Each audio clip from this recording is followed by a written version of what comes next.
chubby, morbidly obese, chonka, thunder thighs, could stand to lose a few, big mama. I don't really care what you look like until you're reaching the stage where you're over 350 pounds and you think that's okay. And then I'll tell you why. Is because me and my extra 12 pounds that I feel like I'm carrying at the moment since I quit training, we think about that every day.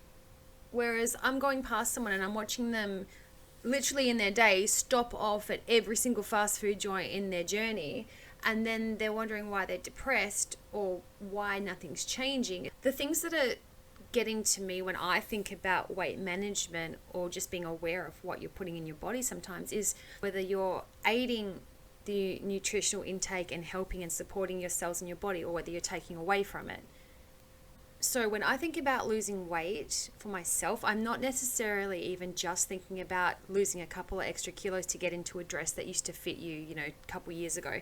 I'm thinking about whether the magnesium is counteracting the sugar that you've just eaten and things like that instead. And none of which I think cross the minds of some of these people that go around and just shove copious amounts of food in their face and then call everybody else bigoted for having the opinion that maybe there's something not quite right going on with them. So we've been pushing as a culture and as a Western culture, aside from pushing the skinny girl in the music video twerking and doing things that you can never do because you don't have a personal trainer and 5 hours to spend at the gym every single day. Besides that, pushing the fact that you're okay the way you are. You have a flat butt, me too. Or you're short, me too. Or you don't like the skin on your face, I've got an acne problem too. We can all relate. That was a sort of a counter movement to a lot of the magazines and things coming out, years ago. And that's still a thing, and that's still a theme, and it's still good to teach daughters that when you open a magazine, who reads magazines anymore? But if you open a magazine or you see a pretty girl on Instagram, it's not necessarily natural, and there's a lot that went into that to make that image, whether it's cameras, lighting, makeup, filters, all of that stuff. And so it's still a decent thing to teach other people growing up that what you see is not always reality. So in the realm of body positivity and things like that, that's where I can get behind it. Just to make people aware that what you see is not always what you get. However, if you're over 350 pounds and you're calling your stomach cute, that's not cute. What is that? That's a buildup of fat cells. And it can be genetic and stuff. I've seen it. I've seen cellulite on the butts of very, very thin women at the beach. But I'm talking about you being morbidly obese to the point where it's threatening your health, and then telling people that they should shut the hell up and just accept you, and they should build bigger seats on the plane, and they should have better healthcare for you and everything. When you did it to yourself, that's not, accept me for who I am. Born this way. It wasn't that. It's the fact you made yourself like that. And for whatever reason you did that for. Some people, you watch that, what is that, 600 Pound Life or something. That show, I tell you, that show makes me feel better. Like sometimes I walk into my mum's house and she's watching it, and it just makes me want to eat everything because I'm like, wow, I've got such a long way to go before I have a problem. Even though I'm not, I wouldn't say I'm thin, but anyway, that was, I digress. The point is that you can be positive about the way you were born, you were black, you were white, you whatever, but fat is a different thing because you've made yourself that way. You've chosen to allow it to get to that stage. And so whether you did that because, like I was saying with the 600 pounder people, sometimes they delve into the fact, I was abused when I was a child, or I have some trauma and I've eaten stuff to make myself feel better. And there are hidden reasons behind some of this stuff sometimes. So it's not nice to judge someone solely based on their weight. But I will say that if you're a grown adult and you still look like that and you haven't, sort of looked in the mirror and thought, something here is not right. I'm not healthy. I have arthritis in my knees at 25. I've given a life expectancy that's very short compared to my peers. Maybe I should fix something.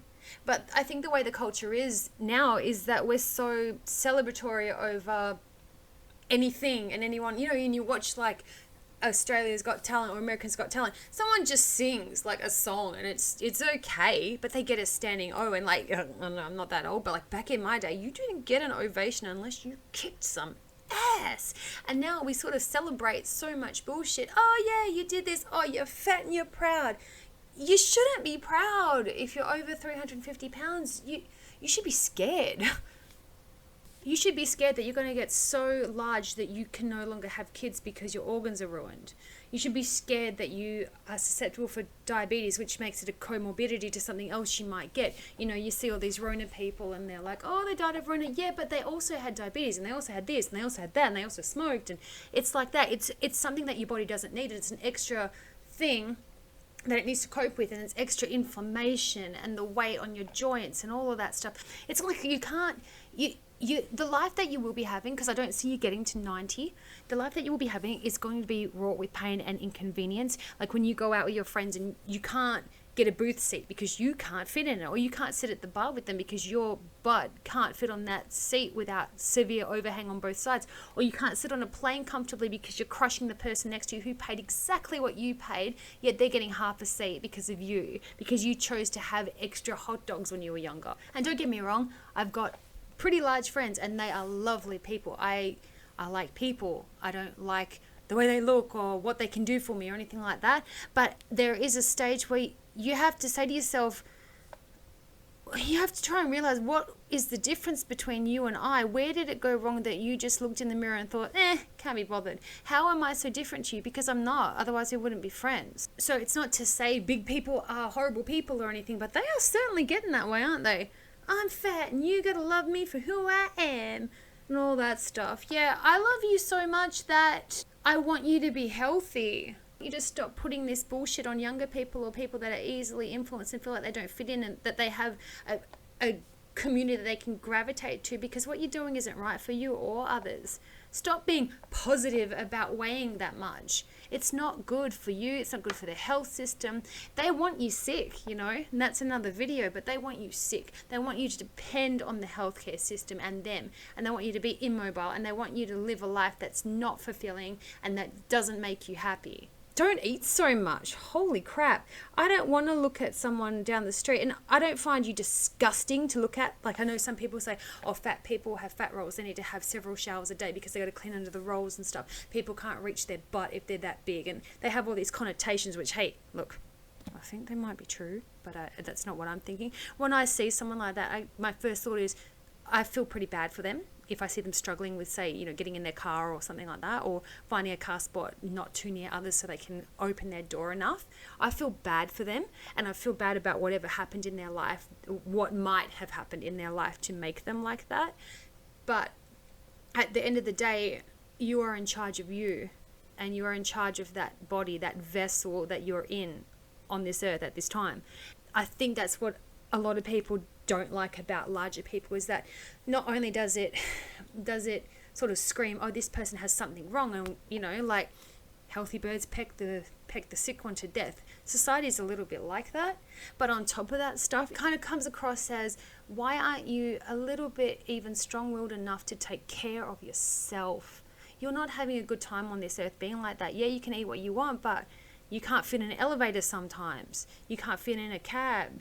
You can't run after your little kid and you can't play with them. There are things that you can't do anymore because you've chosen to let it get this bad. No, it's not positive. It's okay to be a little chubby. We all like curves. We all want someone soft and nice and whatever. Some people don't. I mean, some people like fucking a chair. You know, if you're a gym rat, whatever, do your thing. You do you. But when it is affecting health and it's a clear reason why you have all these health issues, I don't know, maybe you need to look at that. And from people on the outside that are making commentary on it, people are commenting on this fat movement and fat pride, and you're being fat phobic. Stop making up stuff to justify the fact that you're being the way you are. Because the people that you're saying it to, oftentimes they don't care. We don't care because you're putting it out there and it's laughable. You're sort of taking aim at people that are just making an observation just because you want to be able to live the way you've chosen, and with all the problems that brings and all the things you can't do and all the problems you're going to have, and bring the world down to the level you're at to accommodate you for the bad choices you've made. Whether that comes from a trauma or whether that's anything, you are in charge of you now. And so people that see that, and when you call them fat phobic, it's funny because it really sounds like a lot of cope.